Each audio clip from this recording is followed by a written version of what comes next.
Viral mobil ambulans di Solo ditilang polisi, gegara bunyikan sirine padahal tak bawa pasien.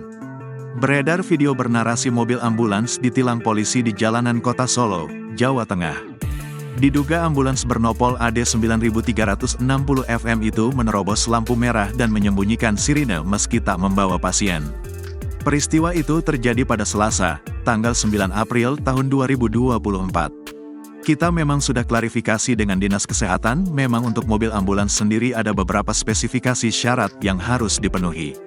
Salah satunya spesifikasi warna dan isi mobil, ungkap Kasubnit 3 Polresta Solo, Ibda Tri Hindro Winarso, Jumat, tanggal 12 April tahun 2024, dikutip dari tribunsolo.com.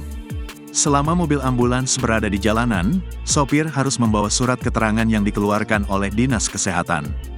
Jadi sebelum mobil ambulans digunakan memang harus dibawa ke Dinkes untuk mendapat verifikasi atau persetujuan dengan melengkapi sejumlah syarat seperti di dalam mobil harus ada alat-alat pertolongan pertama, imbuhnya. Sementara itu, Kasat Lantas Polresta Solo, Kompol Agung Yudiawan, menduga mobil ambulans yang sempat ditilang merupakan kendaraan bodong dilihat dari BPKB dan STNK. Mobil tersebut milik paguyuban mitra salah satu ojek online. Petugas akan menelusuri pelaku yang memalsukan dokumen BPKB serta STNK.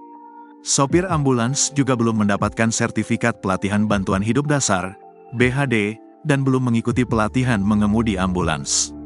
Kompol Agung Yudiawan menyatakan sopir tidak ditahan, namun mobil ambulans masih diamankan di Mapolresta Solo. Ketua Forum Ambulans Sukoharjo Bersatu, Ves Wirawan, membenarkan sopir ambulans yang ditilang merupakan anggota paguyubannya. Ia berharap anggota paguyuban tidak menyalahkan kepolisian lantaran kedua pihak sama-sama menjalankan tugas. Wirawan telah menemui sopir tersebut dan menyimpulkan ambulans membunyikan sirine bukan dalam keadaan darurat.